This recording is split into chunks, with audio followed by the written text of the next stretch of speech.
ерөөсөө итгэмжлэгсэн нөлөөлөх шүү дээ. Гант төгс рүү би явуулахгүй байхгүй. Өмгөөлөгч биш ээ. Тэр нь итгэмжлэгсэн нөлөөлөгч. Би асуудлаа гант төгс рүү явуулсан байхгүй. Гант төгс зөвлөх юм шиг байна. За тэгээ энийг тайлбарлах гэсэн чинь ингээ явчлаа л гэж би бодож байна. Гант төгсөд уулзах учраас юу болоод байгааг мэдэхгүй. За эндээс ямар үр дагавар үүсэж байна гэж. Улаагч өөрөө тэрийг хэлж болно уу та? Тэрийг би мэдэхгүй байна. Би уулзаагүй учраас би өөрийнхөө мэдээллийн өрөөнд ярьж байна. Гол асуудал болгонтой мдэггүй ч гэж магадгүй л тийм. Яг тухайн үеэр асуулт байна. Гол асуудал юу вэ гэхээр Монгол улсын аль ч иргэн өмгөөлүүлэх хэрэгтэй. Албан тушаалтай байна уу байхгүй нь өмгөөлүүлэх хэрэгтэй. Сая би өглөө цэцэн шийдвэр гарлаа штэ. Цэцэн шийдвэр одоо бичгийн хэлбэрээр гарлаа штэ. Тэрний хойтлыг би харсан чинь улсын их хурлын гишүүн Булган Туяа эхлээд бол дид дарга гэж өгөөд авсан юм шиг байна. Гомдол мэдээлэл. Сүүлд нь хамгийн муухай үр дагавар нь улсын их хурлын гишүүн Булган Туяа үндсэн хууль зөрчижээ гэсэн ийм хэлбэрээр гарсан. Тэгэхээр энэ дагуулгын хувьд бол цааштай одоо сая энэ Бүрв дөрж гишүүн эцтэй холбоотой нэг маргалаа шүү дээ. Хүмүүс яриад шүү дээ гишүүд. Энийг чи үргэлжлүүлж болох юм уу юу гэдэг.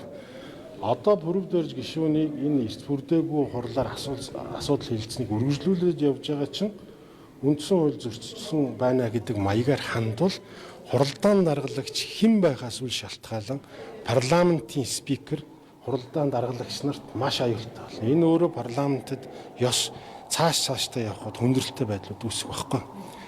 Тэгэхээр хүн өөрийгөө тэр дундаа байр сууриа илэрхийлэх шаардлагатай, тэр дунд нь өмгөөллийн үйл ажиллагаа зайлшгүй шаардлагатай.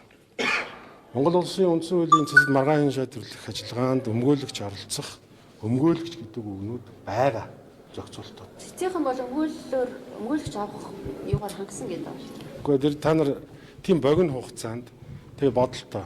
Одоо би зүгээр өөрийнхөө төсөөллөөр ярьж байгаа шүү. Хэн нэгэн албанч би зүгээр хувь иргэн өмгөөлөгч өөрөө би чөлөөтэй ярих хэрэгтэй. Ямар нэгэн хүнийг төлөөлөхгүй. Өөрийнхөө би итгэл үнэмшлэр юу гэж харж байна вэ гэдгийг л хэлж байгаа. Тэгэхээр энд нөгөө талд нь лүндэн дээр жогс суудсан байгаа байхгүй.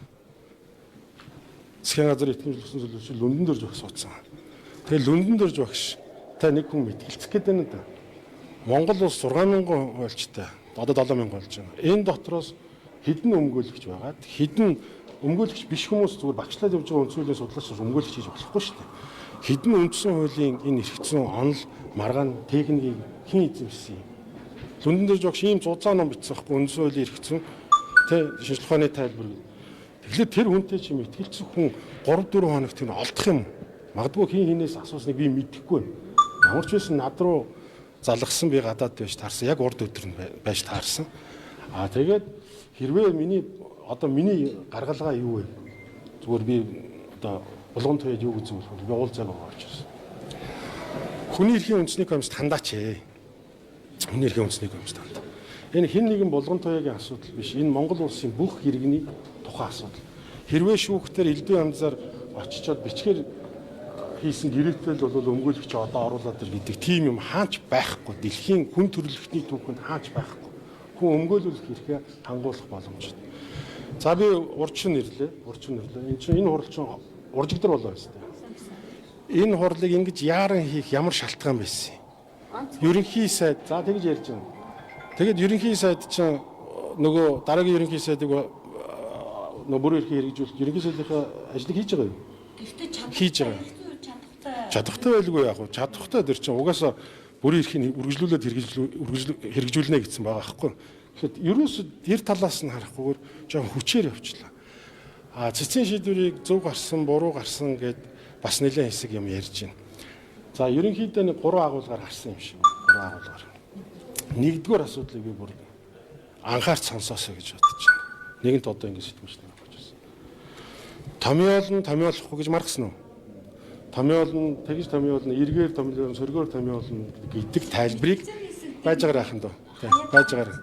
Байж байгаа. Би тэр мэтгэлцэн дээр нь байгаагүй. Та нар надаас хувь судлаачийн маань хувьд өмгөөлөгчийн маань хувьд байр суурь авч байгаа гэж ойлгож байгаа учраас тэрнтэй холбоотой энэ миний байгаагүй юмыг асуухаар. Гол асуудал юу вэ гэхээр томьёолсон томьёолоогүй гэдгийг үндсэн хуулийн шүүх өнөөдөр уржигдэр жишг болгосон байхгүй. Ингэхэн зөв юм аа гэдгийг томьёол өөрөлдөл жишг гэж байдаг юм. Энэ жишг юу вэ гэхээр үндсэн хуулийн шүүх өөрөө гаргаж байгаа шийдвэр нь Монгол улсын ердийн хуулиас илүү хэм хэмжээтэй хүчин чадалтай акт байхгүй. Зөв энгийнээр хэл хэм хэмжээ байхгүй. Тэгэхээр үндсэн хуулийн цэцүүл жишг гаргадаг. Энэ жишгийг тогтоосноор томьёолдгийн эрэг томьёолох юм байна, сөрөг томьёолдох юм байна гэдгийг Монгол улсад хар үгээр хэлбэл хуульчилж өглөө гэсэн үг. Тэрнээс өмнөх асуудлууд дээр бол нийт 9 юу байгаа шүү дээ. Парламент шүү дээ. Нийт 9 парламентод байнгын хорооноос орж ирсэн саналыг томьёол болгоод оруулдаг байсан гэдэг. Хүн үү? Энтэй хинч марахгүй. Одоо сонсож байгаараа. 19 оны өөрчлөлт яриад байгаа. 19 оны өөрчлөлт өөр гэж итгэлтэй ерөөсөө битгий. Яагаад гэвэл би 19 оны өөрчлөлтийг чинь судлаачдын багтанд би өөрөө сууж ирсэн. За. Тэрний бичиг баримтуудыг хараараа та нар. Тэрэн дээр ингэж томьёолн, тэгж томьёолн гэсэн нэг үг үсэг байхгүй. Энийг өнөөдөр үндсэн хууль оригинал прецедент гэдгийг шүүхийн жишгээр тогтоож байгаа байхгүй тайлбарлаж. Одоо үүнээс цааш бол эргээр явах нь байна гэдэг нь тодорхой болсон. За хоёрдугаар асуудал. Эрцийн асуудал ярьж байгаа. Эрцийн асуудал. За энэ эрцийн асуудал зөв байсан 16-ныхаа бүртгээд явах нь 17-ных нь зөв байсан ч юм буруу байсан гэдэг дээр бол би юу гэж бодож байна вэ гэхээр цэц зөв дүгнчлээ гэж бодож байгаа юм. Энэ дээр 17-ны өглөө яагаад яасан? Эрцээ дахиж бүртгээгүй явцсан юм байна. Энэ дээр бол зөв дүгнсэн. Гэхдээ энд нэг юм байна. Улсын их хурлын тамгын газар мэрэгжил арга зүйн хууль зүйн зөвлөгөөг өгдөг байхгүй юу? Хуралдаан даргалагчид. Хуралдаан даргалагч өөрөө субъектив санаагаараа тэгж өөрөө санаачилж хийсэн үү? Тамгын газраас арга зүйн зөвлөгөө өгөөд эрцийг ингэж болно уу гэсэн гэдгийг цэц наривчлан тогтоох ёстой.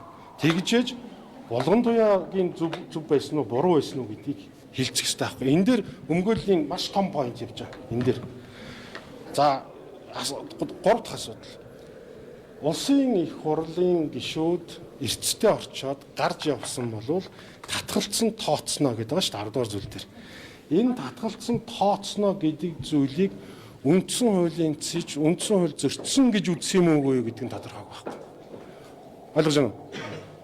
Хэрвээ тэрнийг хүчингүй байна. Энэ үндсэн хуульд нийцээгүй зүйлээр томьёолсон 10 дугаар зүйл байна гэж хүчингүй болгочоод за дараа нь ингээд үүн дээр үндэслээд улсын их хурл буруу шийдвэр гаргасан байна гэж дүгнсэн бол болох байсан. Тэгэхээр энийг бүр наривчлан тогтоох ёстой. За энд одоо сонсож байгаа. Одоо өмгөөлөгч бий байсан бол гэдэг асуудал байна. Намайг ингээд би нэг өөрийнхөө нэг юу гэдгийг Facebook дээр нэг пост бичгээр доор нь одоо ингээд янз бүр бичээд байгаа. Одоо чи болоо яасан. Яадаг нүүрс чинь. Юу нүүрс чинь бэ? Би та нарын хүний эрхийг үндсэн хуульч ясыг чинь би та нарт тайлбарлах гээд ядаад яваад шүү. Тэгэхээр энэ талаас нь хараач энэ хүмүүсийн. Одоо миний гол point. Улсын их хурл хууль зөрчиж зандан шатрыг огцруулсан байна гэж үндсэн хуулийн цэц дүгнээд энэ дотор нь улсын их хурлын даргалагч буюу дэд дарга булган туяа арга зүйн зөвлөмжийг тамгын газраас өгсөн учраас түүний дагуу явсан байна гэж дүгнсэн болвол өнөөдрийн энэ сошиал шуугаад байгаа шиг төрийн эсрэг гэмт хэрэг хийчихлээ. Тийм үү? Эднийг шоронд хуйлдсан байна ч гэдэг юм. Ийм яриа гарахгүй байхгүй. Тэгэхээр энэ маш их үр дагавартай учраас энэ хүнд өмгөөлөгчөөр хангах өмгөөлөгчийг 2 хоногийн дараа би ирчээд шүү дээ 2 хоног. Өмгөөлөгч үгээ хийх боломжуудыг гаргасан бол цэцгийн шийдвэрийн агуулга манай энэ Монгол улсын парламент ёстой харшилахаар ийм шийдвэр гарахгүй байсан гэдэг л. Өчигдөр үндсэн хуулийн цэцгийнхэн ямар мундаг юм бэ? Яасан гоё ярьдаг юм бэ? Ямар үндэслэлтэй юм бэ гэх юм уу? Ийм юм битүү явсан. Би мэдээж дэмжиж байгаа. Зарим зүйл дээр нь би санал нэг байна. Зарим зүйл дээр шинжлэгдэж байна. Онлын маргаан хийдэг шүүхтэр шинжлэгдэж байна. Гэхдээ дахиад хэлье. Ямар ч суур зарчим үндсэн хууль болвол иргэнэ хүнийг төрөөс хамгаалах гэж оршдог байхгүй да зорилго нь. Тэгэхээр өмгөөлүүлэх эрхийг нь хангаагүй учраас хүний эрхийн үндэсний комисс болгон туяа хандаач ээ. Хүний эрхийн үндэсний комисс энэ цэцгийн шийдвэр зөв байна, буруу байна гэхгүй. Ягаад гэвэл иргэний ба улс төрийн эрхийн пакт гэдэг 1966 оны пакт байгаа. Энэ хүний эрхийн иргэний гол эрх байдаг байхгүй. Тэгэхээр энэ эрхийн пактын дагуу энэ хүнийг өмгөөлүүлэх эрхээр нь хангаагүй байна гэдэг шийдвэр гаргав. За хүний эрхийн үндэсний комиссийн тухай хуульд юу байдаг вэ гэхээр хүний эрхийн үндэсний комиссийн гишүүний өгсөн зөвлөмжийг аливаа албан байгууллага одоо албан тушаалтан түүнийг яах нь хэрэгжүүлэх тэр зөвлөмжийг хэрэгжүүлэх ёстой. А хэрэгжүүлэхгүй бол тухайн албан тушаалтыг ажлаас чөлөөлөх үндслэл болно гэдээ бүр хуульзан хүчин чадалтай зөвлөмж багхгүй тэр. Одоо үндсэн хуулийн цэцэд энэ асуудлыг тавиад шийдэх юм бол үндсэн хуулийн цэцээр ямар боломж байна вэ гэхлээр үндсэн хуулийн цэц шинээр илэрсэн нөхцөл байдлыг гэж гарч байгаа шүү дээ. Яаж үзэх вэ гэдгээс шалтгаалаад дахиад үндсэн хуулийн цэцсийн хуралдааныг шийдэх ёстой. Дахиад нэг юм хэлье. Би одоо нэг юм хэлээд байна. Дүгнэлт гарсан, тогтоол гарсан, хэлэлцэхгүй гэж нэг маргаан яваад байна шүү дээ. Энэ дэр чинь 3 асуудлыг өгсөн байна шүү дээ. 3 асуудлыг өгсөн. Булган туяатай холбогдуулж асуудлууд өгөө. Хоёрдугаарт улсын их хурлын өөрийнх нь үйл ажиллагаатай холбогдуулж 2 объект өгсөн. Түүнийг нэгтгэж нэг шийдснээр энэ маргаан ч гарч чадсан. Одоо улсын их хурл хилцэн хилцэхгүй. Харамсалтай байна. Үндсэн хуулийн цэц үүнийг нэгтгэж үзнэ гэдэг байр суурьтай гаргасан. За одоо та нар ийм асууна. Энийг хилцэх юм уу? Улсын их хурл хилцэх юм уу? Хилцэхгүй юм уу гэж асууна. Мөн үү? Чи маргашгүй хэвчээ шүү. Яг зөв. Тэгэхээр Монгол улсын үндсэн хуулийн цэц бол яг ингэж цогтоотсон учраас энийг яг нь хэлэлцэхгүй. Яагаад гэвэл цэц энэ онцгой бүр эрхийг хэрэгжүүлдэг үндсэн субъект нь учраас энийг дахиж хэлэлцэхгүй. Өөрөө үндсэн хуулийг тайлбарладаг субъект нь багхгүй. Гэхдээ хамгийн гол асуудал юу вэ гэхээр өмгөөлөх хэрэгтэй хүний эрхийг хамгийн түрүүнд тавих ёстой л юм асуудал шүү дээ. Хуулийн хэм хэмжээний тухайд ярьж үзэх юм бол хууль санаачлагч хуулиар зөрчил ажиллах төлөв дуудагийн нийтээр биш те хэсэгчлийн зөрчлүүд бол их байлаа шүү дээ. Энэ зөв. Бид нар ер нь хууль тогтоогчд нь өөрсдөө хуулиар зөрчил гэхэд бид нар ямар хэм хэмжээнд итгэх ёстой вэ? Тэгээ чи өөрийнхөө асуултанд хариулчихлаа. Тэгэхээр та энэ дээр ямар байр суурьтай байна? Би яг чамшиг байр суурьтай. Үндсэн хуулийн цэцгийн гишүүн цолгон хуралдааны үзэг болон туяа дараа одоо үндсэн хууль зөрчсөн нь идэхгүй явж байна гэдэг дүгнэлт хийцэг их юм эрх зүйн боломжтой гэдэг. Би энийг арай хотлаа болов гэж бодоод байна. Айтоми хотлаа болов гэж би бодсон. Гэхдээ айтоми хэлсэн үү? Тэг хэлсэн. Тэгвэл одоо цолмон дарагч миний багш байхгүй надад хичээл цолмон багш цаашдаа битгий тэгэрээ. Ингэж болохгүй шүү. Өөрөөр хэлбэл хөөрхий мөрхий гэсэн гэл нэг тийм пост яваадсэн шүү дээ. Айтомын пост яваас. Тэгж хэлж болохгүй зөвлөх тасалгаанд ортол хараат бусаар дундыг барьсан байр суурнаас хандах ёстой. Тэгж бол болохгүй. Энэ бол биднэрт байгаа л одоо цэцэн маань юм л байна гэсэн үг. Нэг юм таны ярианаас ийм лог гараад байна л да. Булган туяа гэдэг хүн өмгөөлөх хэрэгтэй байсан гэдэг зүйл ярьж тий. Тэгэхээр булган туяа гэдэг хүн үндсэн хууль зөрчсөн гэдэг нь бол та хүлээн зөвшөөрч байгаа гэсэн үг үү? Үгүй шүү дээ. Би шал өөр юм яриад шүү дээ. Хэрвээ өмгөөлөгч орсон болвол улсын их хурлын шийдвэр нь үндсэн хууль зөрчсөн байна гэж гараад булган туяа нь хууль зөрчсөн юм уугүй юу? Эсвэл энэ тамгын газрынхан арга зүйн зөвлөмж өгснийхэн дагуу ажилласан юм уугүй юу гэдгийг л тамгын дарга зөв өгсөн үгүй юу гэдгийг тамгын дарга өөрөө хариулах хэрэгтэй байхгүй. Тэгэхээр энд өмгөөлүүлэх хэрэг гэдгийг иргэд та нар одоо хаач очиод хэн та нарыг бариад тийм үү өмгөөлөгчгүй шүүх хуралд оруулж болно шүү дээ. Энд чинь өөр үндсэн хуулийн зарчим байхгүй. Одоо тэр зандан шатар нь байвна уу, байхгүй, ерөөс огт хамаа байхгүй. Энд бид нар өмгөөлүүлэх хэргийн тухай ярьж байна. Тийм учраас хуульчдын холбоо, өмгөөлөгчдийн холбоо, өмгөөлөгч гэж яагаад хуралд оролцох хэрэгтэй юм бэ гэдгийг нь ойлгуулж энэ асуудал дээр бас дуурмаар санагдав. Хариу тайлбар одоо хүссэн албан Тэрийг би мэдэхгүй байна. Би нөгөө болон туйтай биечилж уулзааг байгаа учраас. Тэгээд үндсэн хуулийн цэцэн одоо энгийн иргэний ч биш бүр улсын хурлын дэд даргынхаа үндсэн эрхийг зөрчилчлээ шүү дээ. Одоо тэгээ ер нь яг ямар хуулийн гаргалгаа байгаа. Энэ дээр нь тий Хүний эрхийн үндэсний комисс хандаад Хүний эрхийн үндэсний комисс бол мэдээж ойлгомжтой Монгол улсын үндсэн хууль заасан үндсэн эрх 66 оны иргэний ба улс төрийн эрх За тэгээ ер нь гол асуудал бол шударгаар шүүлгэх гэж юм байдаг байхгүй. Шударгаар шүүлгэхийн тулд өмгөөлөгч мэрэгжлийн хүн орох хэрэгтэй. Процессын үед одоо тэгэхээр хэрвээ хуулийн хариуцлага бүлээн гэвэл одоо тусдаа өөр шүүхээр хэрэгтэй юм шүү. Одоо ингээд энэ хүмүүсийн бичснийг ингээ харахаар чи наад бол төрийн эрх мэдлийг одоо хууль бусаар авах гэсэн гэмт хэрэг үйлдсэн юм шигээр тий. Тэгэхээр харин тэрийг наадан цааш нь явуулаач гэдэг ирүүжүүлэх гэдэг нь шүү дээ одоо. Ингээ ирүүжүүлэх юм бол энэ хэд чи яаж ажиллая гэх. Одоо энэ бүрэн дээрс дарга юу ажиллаа яаж хийх тийм шүү дээ. Ингэж болохгүй байхгүй.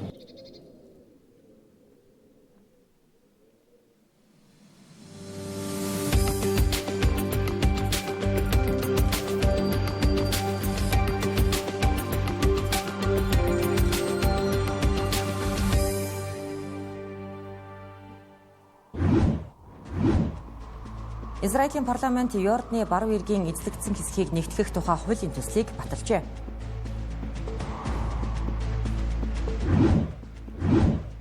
Америк нэгдсэн улсын сангийн яам Оросын албаны улсын Роснефть, Лукойл компаниудыг хоргийн жагсаалтанд нэмсэн байна.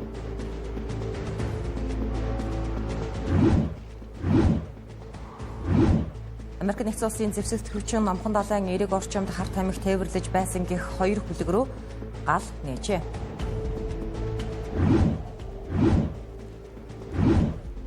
Лоурийн музейд гарсан хулгайн хэргийн мөрдөн шалгах ажиллагаа үргэлжилж байна.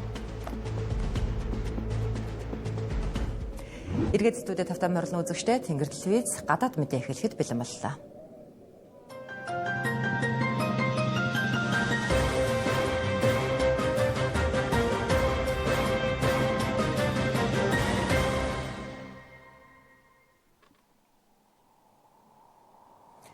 Израилийн парламент Палестины эзлэгдсэн баруун эрэгт Израилийн хуулийг хэрэгжүүлж эхлэх тухай хуулийн төслийг урьдчилсан байдлаар баталжээ.